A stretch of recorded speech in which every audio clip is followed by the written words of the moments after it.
The year was 1869, and the Mississippi River ran wide and merciless through the town of Mississippi Crossing, a place that seemed forever caught between thunder and silence. Amidst the swamp fog and the distant croak of bullfrogs, there stood a forge that burned day and night. Its master, Ezekiel Thorne, was a man of few words but many ghosts.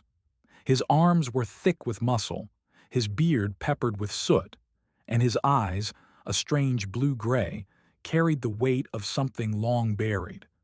The locals whispered about him in hushed tones. "He don't make no horseshoes. Won't fix a plow neither. Only thing he forges are coffins. And not just any coffins, metal-lined ones, heavy as sin, built for those who came from faraway towns, people no one in Mississippi Crossing had ever seen before. Strangers who arrived at dusk and left before dawn. Some said Ezekiel's forge was cursed, others said it was holy ground. But Ezekiel Thorne didn't care much for what they said. To him, every coffin was not a vessel of death. It was a conversation with the living. No one quite knew how Ezekiel made his living. He never asked for gold, and yet he never went hungry. His forge ran on a strange form of barter, a story for a coffin. If a stranger came with grief in their eyes, Ezekiel would listen. He'd sit them down by the anvil, pour them a cup of bitter chicory coffee, and say softly, "Tell me your story." The truth. Not the fancy kind. That story, of loss, love, guilt, or forgiveness, became the blueprint for the coffin he built. A coffin for a child would be lined with lilies of iron. A coffin for a soldier might bear engravings of bullets and prayers. Each design whispered the soul's final message. But there was one rule Ezekiel never broke. He only made coffins for strangers, not for townsfolk, not for friends. When the local sheriff once asked him to build a coffin for his wife, Ezekiel had simply replied, "My hammer don't sing for those I know." And that was the end of it. One evening, as the fog rolled in thick as milk, Ezekiel heard a knock at the forge door. When he opened it, a woman in a tattered blue dress stood trembling in the rain, holding a small child's shoe and a locket. Her voice was fragile as candlelight. "Are you the blacksmith who makes coffins for the lost?" Ezekiel nodded. She took a breath that broke halfway through. "My boy was taken by the river. 2 weeks past. The water won't give him back." The sound of the forge quieted, as if even the fire listened. She went on, tears carving lines through the dirt on her cheeks. "I've no body to bury. Only memories that won't stop screaming. I want a coffin to hold what's left of him in my heart." Ezekiel looked down at the child's shoe in her hand. Then he said, "Then you'll have it, ma'am. But first, you'll tell me his story." The woman's name was Clara Wells. As she spoke, the hiss of the forge and the clank of metal became the background music of her pain. She told Ezekiel of her son, Thomas, a boy who loved frogs, who believed the river could talk. She spoke of the storm that came too suddenly, of her screams swallowed by thunder. When her story ended, Ezekiel sat still for a long time. Then he whispered, "The river took him. But I'll give you something the river can't touch." He worked through the night. Sparks danced like fireflies. The rhythm of his hammer was almost a heartbeat. By dawn, the coffin was ready, iron vines curling around its edges, a single engraved droplet at the center of the lid. When Clara saw it, she fell to her knees. "It's like he's sleeping in peace," she said softly. Ezekiel nodded, his voice gravel and grace. "He is." But as she left, he touched his chest, because her story had reopened a wound he thought he'd sealed long ago. A month later, as the autumn leaves began to curl and fall, a man rode into town on a weary horse. His clothes were torn, his face hollow. He stepped into the forge, laid a rusted pistol on the table, and said, "I want you to make me a coffin for a man who's still breathing." Ezekiel raised a brow. "And who might that be?" The man smiled, a bitter twist of the lips. "Me." Ezekiel set down his hammer. "You planning to die soon?" The stranger nodded. "Not today, but someday. And when I do, I want the earth ready to receive me." He hesitated, then added, "I killed my own brother. Over land, over pride. I ain't asking for forgiveness, just somewhere to sleep when my time comes." Ezekiel's eyes softened. "Then tell me your story." The drifter's name was Malcolm Greer. He spoke in fragments, like a man breaking apart mid-sentence. As he confessed, Ezekiel could almost see the blood and dust in his words. He didn't judge. He only listened. When Malcolm finished, Ezekiel began forging. His hammer's rhythm was slow, steady, like a prayer for both brothers. He built a coffin black as coal with silver handles. On those handles he carved two sets of initials intertwined. When Malcolm saw it, he frowned. "Why'd you carve my brother's name too?" Ezekiel replied, "Because when you die, your forgiveness dies with you. Might as well let him rest beside you, if not in earth, then in memory." Malcolm stared at the coffin for a long moment. Then, without a word, he left the forge, leaving his pistol behind. Ezekiel picked it up and placed it on a shelf above the forge, where it gleamed faintly in the firelight. He whispered to himself, "Another soul carried lighter."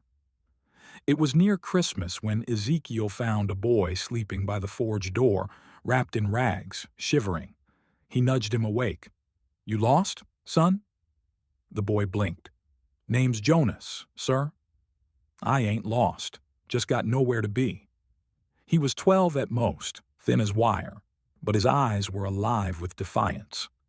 Ezekiel sighed, handed him a crust of bread, and said, "You can stay a night. But you work for what you eat."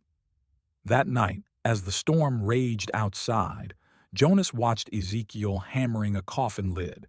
Sparks lit up his face. "Why coffins?" the boy asked quietly. Ezekiel didn't look up. "Because people need to bury more than bodies. They need to bury their pain." Jonas didn't understand then, but he would. Days turned into weeks. Jonas learned the rhythm of the forge, the way heat and patience made metal soft, the way silence taught more than words. But one evening, as the two ate dinner, Jonas asked what everyone in town had wondered. "Why don't you make coffins for folks you know?" Ezekiel's jaw tightened. He stared into the fire. "Because once, I did." He didn't say more, but his eyes clouded over.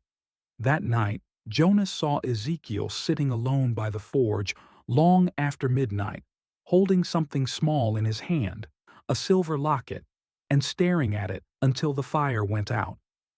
Word of Ezekiel's work had reached the pulpit. One morning, Reverend Cole, a rigid man in black, came to the forge with a Bible under his arm. "Brother Thorne," he began sternly, "you deal with death too easily. You make art out of sorrow. That's not godly work." Ezekiel didn't stop hammering. "Death's the only truth left, Reverend. I just make it easier to look at." The preacher scowled.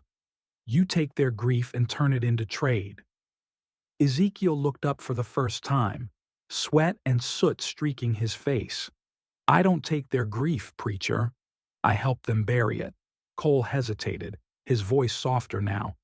"And who helps you, Blacksmith?" Ezekiel said nothing.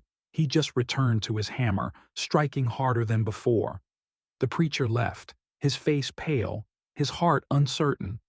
A month later the preacher returned, his eyes red, his voice shaking. He carried a folded letter and a small bundle wrapped in lace. "My wife passed," he whispered, "in her sleep. And before she went, she asked for one of your coffins. She said, 'You make peace for souls that still wander.'" Ezekiel's hands trembled slightly. Then I'll make her one worthy of that faith. He forged through the night, gentle, deliberate, reverent. The coffin was simple, lined with silver filigree shaped like falling leaves. When Reverend Cole came to collect it, he wept openly. "She was right," he said. "Your work isn't of death, it's of mercy." Ezekiel placed a steady hand on his shoulder. "Then may she rest lighter than air." That night, Ezekiel placed the preacher's letter into the forge fire. The flames turned blue, as though heaven had read it. And for the first time in years, Ezekiel whispered a prayer aloud. It came without warning, the kind of storm the Mississippi births when it's angry. The wind howled through the valley, snapping trees like twigs. Rain hammered the forge roof until the old boards cried out. Ezekiel and Jonas worked through the chaos, covering the forge fire to keep it alive. Then, lightning struck the oak beside the workshop, splintering it, sending flames crawling up the wall like serpents. "Water!" Ezekiel shouted, as Jonas ran for the river bucket. But the storm was too fierce, the flames too wild. By dawn, the forge was half in ruin. The shelves that once held the relics, the pistol, the locket, bits of stories from lost souls, were reduced to ash. When Ezekiel sifted through the charred remains, only one thing had survived the fire: the pistol left by the drifter. Its barrel gleamed dully in the morning light. He picked it up, ran a thumb over the metal, and whispered, "Seems even guilt won't burn." That night, he placed the pistol inside an unfinished coffin and stared at it for a long, silent hour. A week after the storm, a pale woman crossed the river bridge at dusk. Her clothes were fine but faded, her hair tied in a knot streaked with gray. When she entered the forge, her first words were almost a plea. "They say you build for the broken," Ezekiel nodded. "If they've got the truth to trade." She removed a rusted wedding ring and set it on his table. "Then I have truth enough."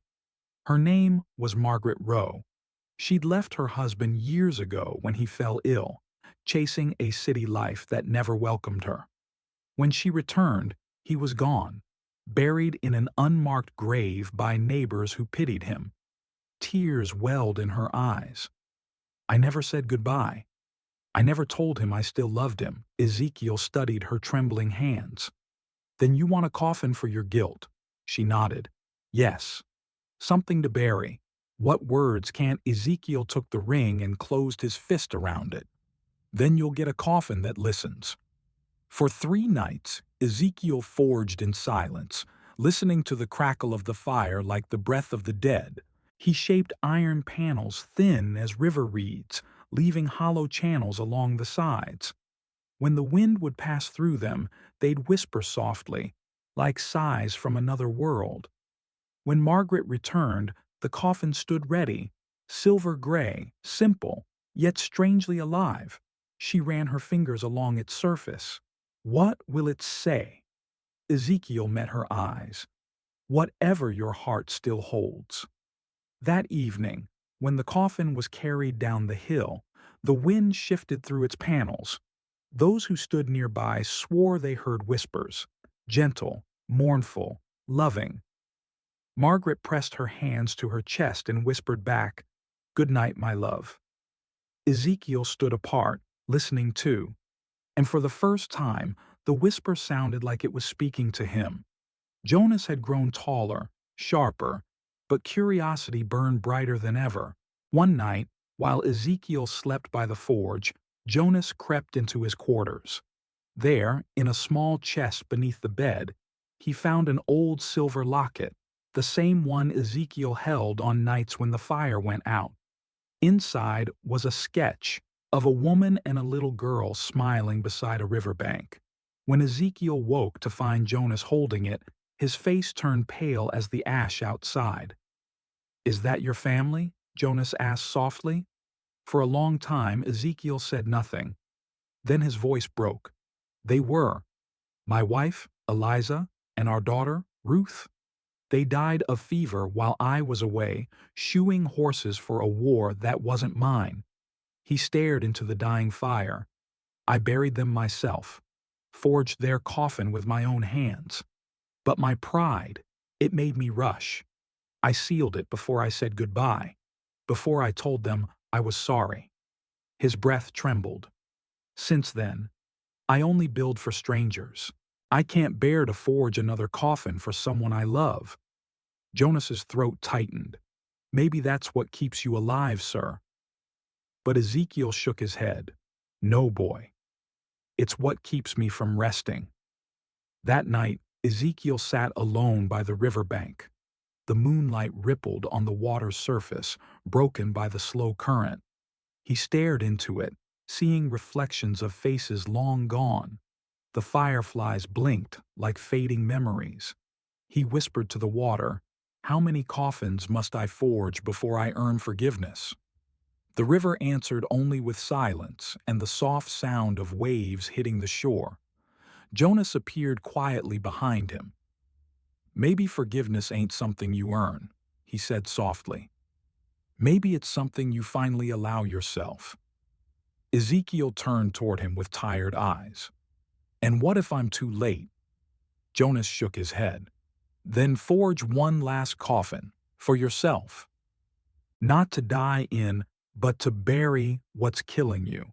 Ezekiel didn't reply, but his gaze lingered on the boy, and something shifted, something between sorrow and resolve.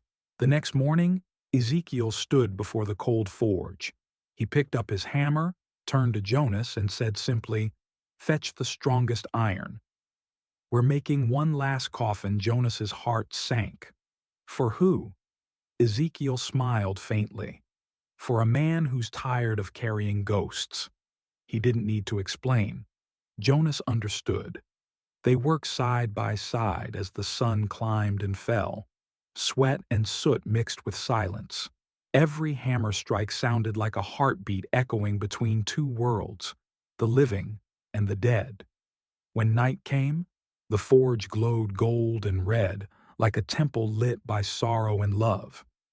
Ezekiel's hand shook, but his strikes never faltered. "Don't stop till it's perfect," he whispered. "No one deserves a crooked grave, not even me."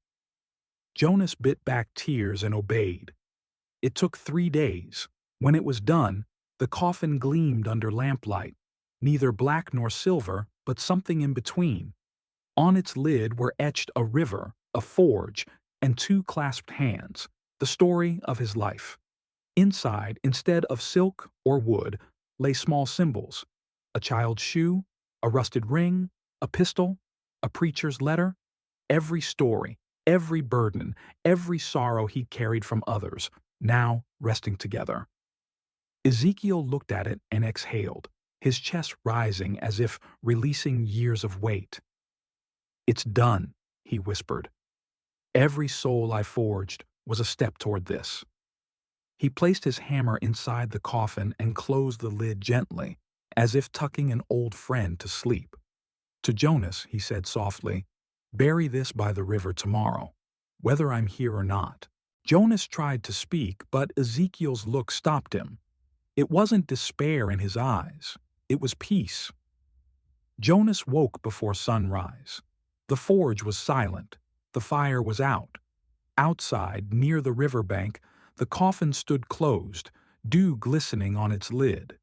Beside it, in the grass, lay a folded note sealed with soot. Jonas unfolded it with shaking hands. "Every soul I've helped was a step toward forgiving myself.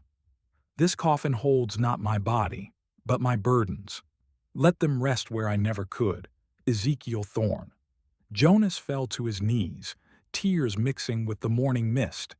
He didn't know if Ezekiel had gone into the woods, the river, or somewhere beyond, but in his heart he felt the man was finally free. He buried the coffin by the Mississippi's edge, beneath a weeping willow that leaned toward the water like a mourner at a grave. Years passed. The forge was rebuilt. Now it was Jonas Thorne's forge, though he never changed the sign out front. Travelers still came, just as they had for Ezekiel. They brought stories of guilt, love, and loss, and Jonas listened, just like his teacher once had. He forged not for money, but for peace. When people asked how he learned, he'd smile and say, "From a man who taught me that even metal can forgive."